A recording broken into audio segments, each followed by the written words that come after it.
जांच पड़ताल लोहो थी वही जांच पड़ताल मां हाणे असां गरीबन खां भी जांच पड़ताल हले असां वटि आहे छा जो जांच पड़ताल भी हले। अस्सलाम वालेकुम। वालेकुम अस्सलाम।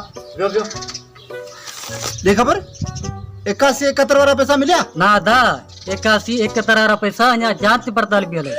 हाणे तू बुधा तो वटि आहे छा बरेलियूं हिकिड़ो कुकड़ कहिड़ो तू खजाने जो वज़ीर आई जांच पड़ताल भी हले।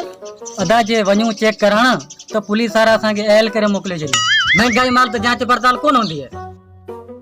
दे खबर छा थियो थई ॻाल्हि न पुछा दा रोज़ जांच पड़ताल जा मैसेज ॾिसी बेज़ार थी सोच में वञा सुबुह जो 6 खां 12 ते बीठो ॾिसां खणी दोस्ती यारी वारनि कम खे पटियो पे मूं बि सोचियो त आऊं बि खुतण मुंहिंजो दरवाज़े में मुंहुं विझण अदा पुलिस वारा चुंबड़ी आहे अहिड़ो कुटूं ॿीहर पैसा जेकॾहिं आया बि न अदा इन तरफ़ आऊं कोन वेंदुसि। तू वेंजा हुकूमत वारा जांच पड़ताल में आहिनि पुलिस वारा त एल करे रवानो कनि। अदा तोबा है पुलिस वारा मारींदा घटन पर गिरींदा जाम है। अदा सॼो गिरांड डोड़ाऊं पर आऊं बि किथे थो झल ॾियां। वाह शी पुट मूंखे मिलियो टको कोन आहे आऊं बाहि मां भॼी वियो। अरे तू तो सिंध जो नालो रोशन कंदे यार बाबू आऊं राशन जी जांच करियां। हाँ वञ अरे राशन विराइण वारा ई कोन लभंदा राशन त परे रहियो। अरे हुकूमत हिकिड़ी रात में 8 करोड़ जो राशन विराए छॾियो कंहिंखे ख़बर बि कोन पई उन महिल किथे हुआ।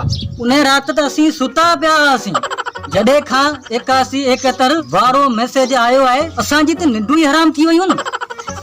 ॻाल्हि ॿुधो हींअर हुकूमत पंहिंजी जांच पड़ताल थी करे वोट वठण महिल पाण उन्हनि जी जांच पड़ताल कंदासीं। इहो तो सही चयो आहे। वालेकुम सलाम। देख ब्रो 81 71 वाला पैसा मिली। हाँ मिलिया 12,000 पूरा। मूं चयो न तोखे हिन ॾुखे वक़्त में असांखे सिंधी ॿाहिरि न कमींदा असांखे केरु कमींदो। हाँ यार ॾुखे वक़्त में वाकई सिंधी के ही कम ईंदो आहे। अदा इहो हिकिड़ो 1000 रुपया मूंखे ॾिजांइ जीअं असांजा पैसा मिलिया तोखे ॾेई छॾींदासीं। चरी आयो छा और रुपए भी कोन ईंदो सा लॉकडाउन ला किस्तो नहीं आंदो मुझे अलावा आई है। ओह नो ॾिठा हिकिड़नि जी जांच पड़ताल बि हले ऐं जंहिंखे मिले थो उधर ॾियण लाइ तयारी कोन्हे।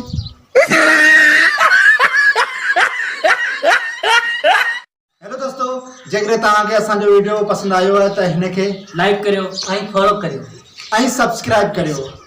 सिंध सलामत साथ सलाम। सलाम।